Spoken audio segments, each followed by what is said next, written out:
اللہ تبارک و تعالی نے قرآن مجید فرقان حمید کی سورہ بقرہ کے اندر ارشاد فرمایا الذین ینقضون عہد اللہ من بعد میثاقہ، فرمایا وہ لوگ جو اللہ کا عہد توڑتے ہیں پکا کرنے کے بعد، وَيَقْطَعُونَ مَا أَمَرَ اللَّهُ بِهِ أَن يُوصَلَ، اور اس کو توڑتے ہیں جسے اللہ نے جوڑنے کا حکم دیا ہے،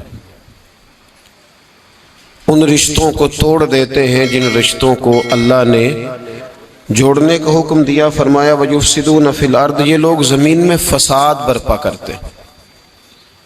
اولئک ھم الخاسرون، یہی لوگ ہیں جو نقصان میں ہیں، گھاٹے میں ہیں، خسارے میں۔ انسان کو اللہ تبارک و تعالی نے ماں باپ کے وسیلے سے دنیا میں بھیجا ہے۔ انسان کے بہت سارے رشتے ہوتے ہیں، اس کا رشتہ اس کے بھائی کے ساتھ، اس کی بہن کے ساتھ، ماں باپ کے ساتھ، بیٹے اور بیٹی کے ساتھ، بیوی کے ساتھ اور بیوی کا اپنے شوہر کے ساتھ۔ پھر اس سے آگے اللہ تبارک و تعالیٰ نے کچھ رشتے بنائے ہیں، ماں کے رشتہ دار ہیں، باپ کے رشتہ دار ہیں۔ تو میرے بھائی، اللہ تبارک و تعالیٰ نے رشتوں کو اہمیت دی اور بہت سارے رشتے رب تبارک و تعالیٰ نے بنائے۔ ہمارے ہاں یہ ہوتا ہے کہ رشتوں کو ان کا اصل مقام نہیں ملتا۔ کچھ رشتے ایسے ہوتے ہیں جو نبھائے نہیں جاتے، کمزوری دکھائی جاتی ہے، بالخصوص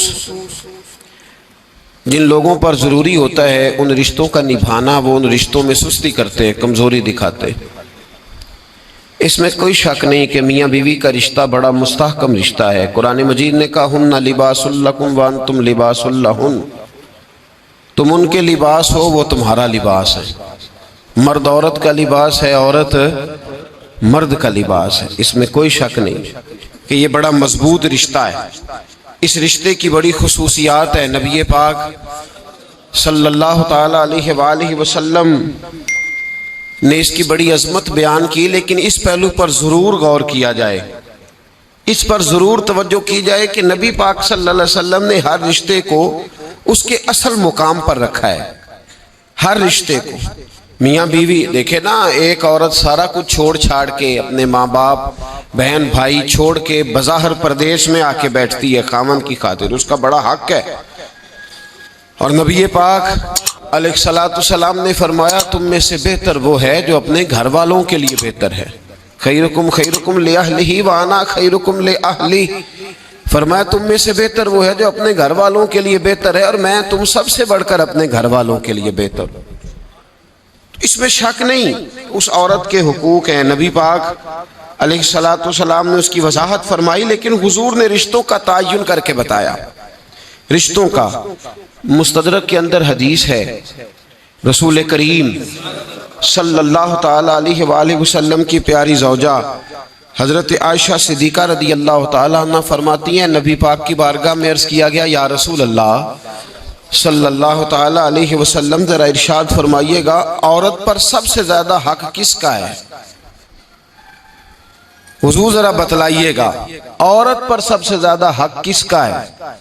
تو یہ کسی مفتی کا قول نہیں، یہ کسی دانشور کی رائے نہیں، یہ اس محبوب کا قول ہے جنہیں اللہ تبارک و تعالی نے دنیا میں راحت اور آرام دینے کے لیے مبعوث فرمایا ہے۔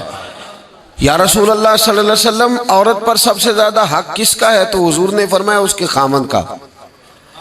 اسی مجلس میں، اسی محفل میں وہ شخص اٹھ کے نہیں گیا، وہی شخص حضور سے سوال کرنے لگا حضور تو مرد پر حق کس کا زیادہ ہے؟ عورت پر تو میں نے پوچھ لیا، نیا شخص نہیں آیا، نیا آدمی نہیں آیا۔ اسی نے اسی مقام پر اسی جگہ کھڑے ہو کے سوال کیا کہ یا رسول اللہ صلی اللہ علیہ وسلم اب یہ بھی ارشاد فرما دیجئے کہ مرد پر سب سے زیادہ حق کس کا ہے؟ نبی پاک نے فرمایا اس کی ماں کا۔ عورت پر سب سے زیادہ حق کس کا ہے؟ اس کے شوہر کا۔ اور مرد پر سب سے زیادہ حق کس کا ہے؟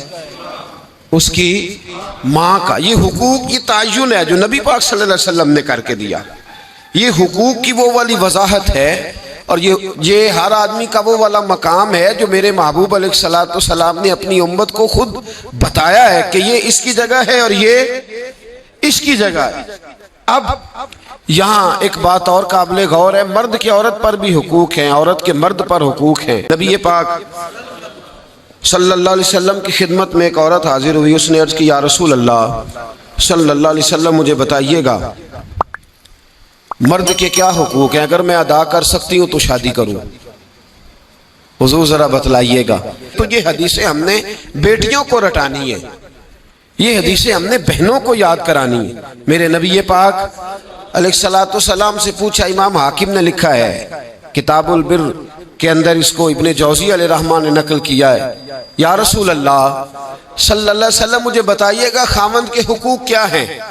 اور خاتون عرض کرتی حضور اگر تو میں ادا کر سکتی ہوئی تو نکاح کروں گی ورنہ نہیں کروں گی۔ اللہ کے رسول صلی اللہ تعالی علیہ وآلہ وسلم نے ارشاد فرمایا، بھئی بات یہ ہے کہ اگر خاوند کے جسم سے پیپ نکلے، ریشہ نکلے اور خون نکلے، عورت اپنی زبان سے صاف بھی کرے تو پھر بھی خاوند کا حق ادا نہیں ہوتا۔ اور نبی پاک صلی اللہ علیہ وسلم نے وضاحت کر دی، کسی جگہ آپ کو نہیں ملے گا کہ اللہ کے محبوب نے فرمایا ہو کہ میں اگر سجدہ جائز ہوتا تو میں لوگوں سے کہتا مجھے کرو، یہ کہیں نہیں فرمایا۔ حالانکہ امام الانبیاء محبوب اس حدیث میں فرمانے لگے سنو، اگر خدا کے علاوہ کسی کو سجدہ جائز ہوتا تو میں عورت کو کہتا کہ اپنے خامد کو سجدہ کرے، میں کہتا عورت کو کہ وہ اپنے خامد کو سجدہ کرے۔ نبی پاک صلی اللہ علیہ وسلم نے وضاحت کر دی، فرمایا کہ اگر تو یہ والے حق تو ادا کر سکتی ہے تو نکاح کر۔ وہ خاتون بڑی سمجھدار تھی، فوراً بولو ٹھیک ہے، لگی حضور میں نہیں حق ادا کر سکتی لہٰذا میں نکاح نہیں کروں گی۔ میرے عزیز عورت کو ذمہ داری سونپی۔ پھر میرے نبی پاک صلی اللہ تعالی علیہ وسلم نے مرد کے لیے بھی ان حقوق کا تعین فرمایا، اور اللہ کے رسول صلی اللہ تعالی علیہ وسلم سے جب پوچھا گیا کہ یا رسول اللہ صلی اللہ علیہ وسلم عورت کے حقوق کیا ہیں، نبی پاک صلی اللہ تعالی علیہ وسلم سے پوچھا گیا کہ یا رسول اللہ صلی اللہ علیہ وسلم عورت کا حق کیا ہے، تو نبی پاک نے فرمایا جیسا خود کھاؤ ویسا اسے بھی کھلاؤ، جیسا خود پہنو ویسا اسے بھی پہناؤ۔ اور حضور علیہ الصلوۃ والسلام نے فرمایا کبھی بھی عورت کے چہرے پر نہ مارنا، کبھی بھی اس کے ساتھ بغض نہ رکھنا، اسے کبھی بھی تکلیف نہ دینا، اور اسے اگر چھوڑنا ہوا تو اپنے گھر کے اندر چھوڑنا، یعنی اگر کچھ لمحے کے لیے ناراض ہونا ہوا تو اپنی ہی چھت کے نیچے نکالنا نہ، بھیجنا نہ، رسوائی ہوتی ہے جب وہ میکے جاتی ہے تو لوگ باتیں کرتے۔ اگر چھوڑنا ہوا تو اپنے ہی گھر میں چھوڑ لینا، کچھ لمحوں کو ناراض ہو لینا، کچھ ایسی بات کر لینا، لیکن جب اسے نکال دیتے ہو تو مسائل بن، جیسا خود کھاؤ ویسا اسے بھی، جی جیسا خود کھاؤ ویسا اسے بھی۔ تو نبی کریم سید عالم صلی اللہ تعالی علیہ وآلہ وسلم نے اس بات کی وضاحت کر